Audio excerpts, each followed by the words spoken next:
Здравейте! Добре дошли отново в БМЧ Каст. Ние не сме Веси и Алексия. А сме Свети и Георги. И днес ще си поговорим за една тема, която е, може би, малко табу сред нас, тинейджерите, а и сред възрастните също така. А това е именно репродуктивното здраве.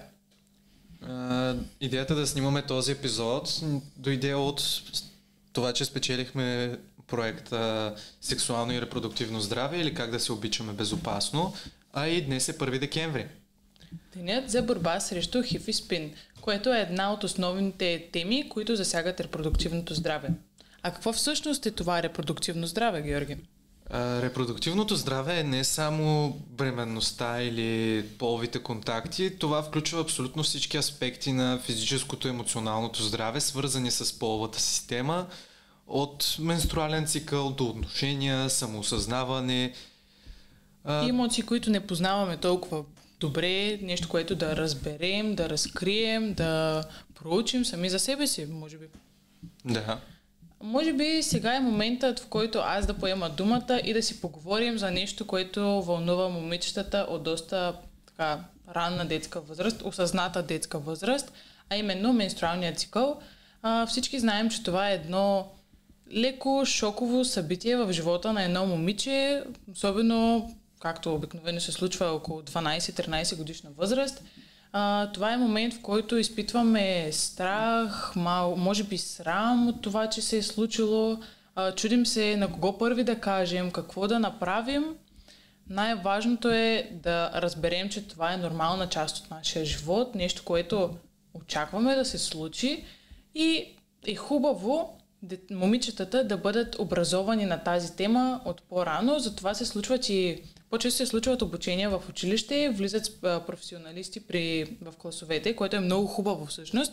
И бих посъветвала всеки предварително да проучи, ако има по-малки приятелки, да им сподели какво е това. Няколко съвета, които ние бихме дали за менструалния цикъл е това да поддържате много добра хигиена. Чували сме един така широко разпространен мит, че по време на менструалния цикъл всъщност момичетата не трябва толкова често да се къпят, а истината че е точно обратното и по време на менструалния цикъл трябва да се обръща малко по-голямо внимание на личната хигиена на едно момиче. Точно така, да. Има някои неща, които на пръв поглед изглеждат маловажни или, как да кажа, леко глуповати, но подбирайте храната, която хапвате ежедневно. По време на през този период момичето губи сравнително големи количества желязо. Избирайте храна, която е богата на него и на магнези.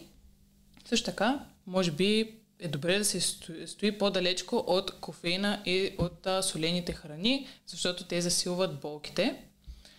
Знаем колко е неприятно това да страдаме от болки в корема, в кръста.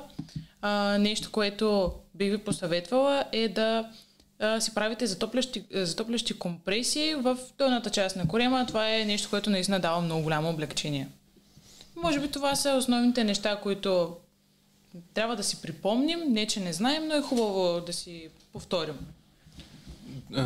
Така наистина. Сега ще си поговорим пък за друго нещо, което влиза в репродуктивното здраве, а именно бременността и полово-предаваните инфекции, към които ще се присъедини контрацепцията всъщност, като е много важно да споменем, че сексуално предаваните инфекции, най-сигурният начин да се предпазим от такива инфекции е употребата на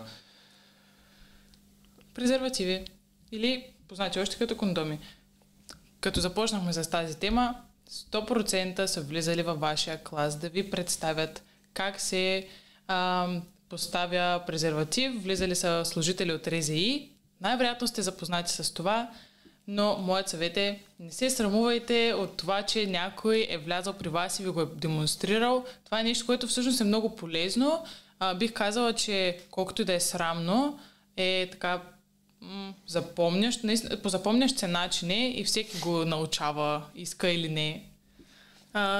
И като започнахме за контрацептивите.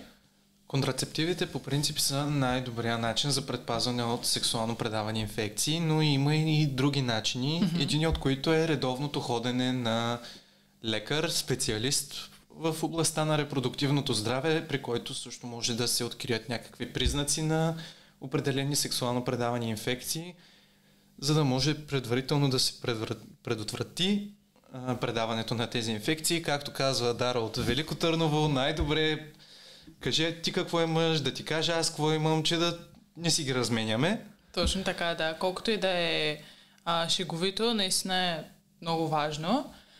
И не само момичетата да посещават гинеколог, момчетата също е важно да посещават професионалисти, за да знаят какво се случва и с тяхното тяло. Не е толкова маловажно, колкото си мислите. Да, а говорейки за контрацепция, контрацепцията не предотвратява само предаването на инфекции, а и нежеланата бременност. Нещо, което е не толкова говорено сред нас, младите, но това е факт. Нежеланата бременност при тинейджерите е доста разпространена, дори да не бъде толкова говорено за нея. И доста често се случват тези аборти. Доста често се забелязва, че се случва по небезопасен начин. Точно за това си говорихме за посещението на специалисти. Не се страхувайте, говорете с вашите родители, с вашите приятели, с хората около вас. Търсете помощ, не се страхувайте, защото случилото се вече е факт, няма как да го избегнете. И ако сметнете, че за вас това е по-добре, наистина потърсете медицинска помощ. Да, споменавайки абортите, е хубаво да кажем и какво гласят законите на нашата страна, именно, че всяко едно момиче може да направи аборт, като единственото условие, че ако е под 18 годишна възраст, трябва да има съгласието на нейните родители. Ако е без съгласието на родител, може да се нарече криминален аборт, което е подсъдимо. Също така, ако не се извърши в лицензирано медицинско заведение, отново може да е криминален. А ако се извърши след 3-я месец на бременността, отново е подсъдимо и незаконно. Говорейки, че днес е 1 декември, както по-рано споменахме със Свети, винаги в периода около 1 декември, не е задължително да е на самия ден, както е тази година в неделя. Но със сигурност в този период от годината винаги из училищата се срещат служителите на РЗИ, които предлагат безплатни и анонимни тестове за различни сексуално предавани инфекции, като хепатит Б, С, сифилис, ХИВ. Точно така. Което е основната идея на този ден. И тези флайери, които не е хубаво да подминаваме, можем да научим нещо ново. Никога не можеш да кажеш, че си напълно запознат с тази тема. Винаги има нещо, което може да си пропуснал. И разбира се, 1 декември не е единствения ден, в който може да се срещнем с специалисти от РЗИ и да се направим безплатни анонимни тестове. Това може да се случи по всяко време на годината, стига да посетим регионалната здравна инспекция, което е абревиатурата РЗИ всъщност, и да си направим необходимите тестове, ако имаме някакви притеснения, пък и регулярно е хубаво просто... Да знаеш сам за себе си какво се случва. Да.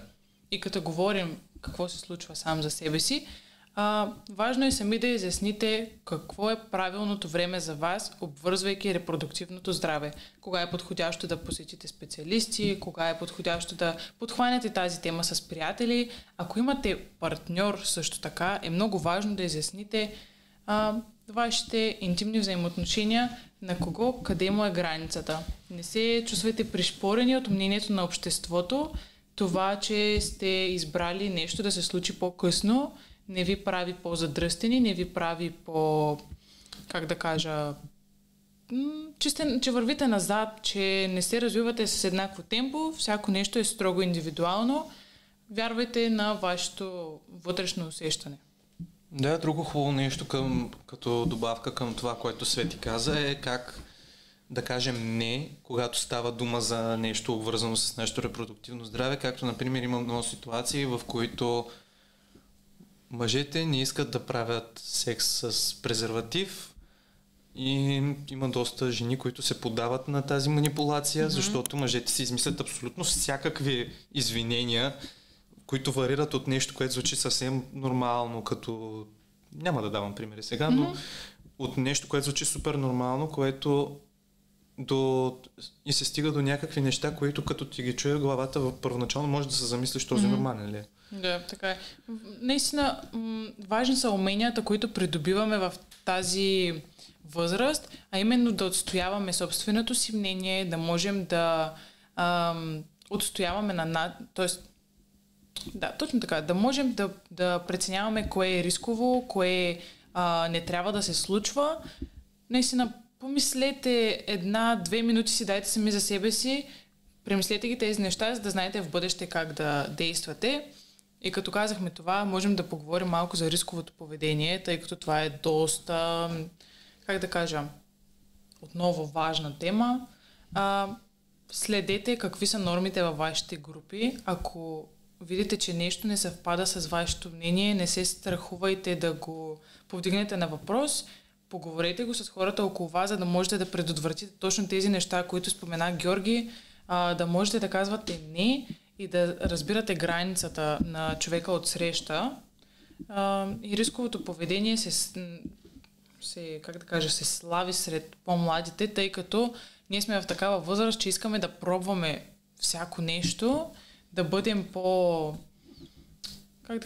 по-модерни, но мисля, че това да си със здрав разум те прави по-готино, отколкото това да... Точно в в рисковото поведение влиза това за прекалено ранното започване на полов живот, тъй като това може да доведе до увреждания в репродуктивната система и на момичето, вероятно по някакъв начин може да повлияе на репродуктивното здраве на момчето и това да им се отрази за цял живот, за напред, което никой не иска. Да, освен физически, може да ни повреди психически, нещо, на което също трябва да обърнем внимание като аспект на репродуктивното здраве. И пак, отново да върнем към комуникацията. Освен комуникацията с хората отстрани, около нас, комуникацията ни сами с себе си и точно това поставяне на личното ни мнение заедно с другите, да го обвържем, за да знаем, че сме на едно ниво. Като цяло, може спокойно да кажем, че е изключително важно обществото като цяло да свикне свободно да говори за тази тема и да не е вече тема табу. Крайно време е за тази тема да може да се говори свободно и да няма проблем някои двама близки приятели просто да седнат и да си говорят за това и някой, ако мине случайно покрай тях, понякога се получават някои много интересни погледи. Затова, как тези ще си говорят за секс, нали? Като това е нещо толкова, обикновена част от нашия живот. Това е неразделна част от ежедневието, от живота на не само тинейджерите, ами на хората като цяло. Да, ако някой има някакъв проблем или някаква случка, която се е случила наскоро, която просто трябва да сподели на някой, може да го направи на приятел, близък учител, специалист в училище или както по-рано споменахме и със Свети, може да посети РЗИ и много други варианти. Това изцяло вече зависи от това, от кой град сте и с какво разполага вашия град. Да, точно така. И може би тук идва завършикът на нашия епизод, който може би е една идея по-кратък, но е важно да говорим за тези неща, без значение какъв е този разговор, с кого е, както го казахме вече. Да. Изключително е важно да знаеш какво се случва с твоето тяло и да можеш да комуникираш добре и с другите, и с себе си. Точно така. Много ви благодарим, че ни слушахте и че бяхте с нас. Можете да ни намерите в Instagram, в YouTube и в TikTok. А можете да ни слушате и в Spotify. Точно така, да. И това е от нас. Благодарим ви. До скоро! Чао!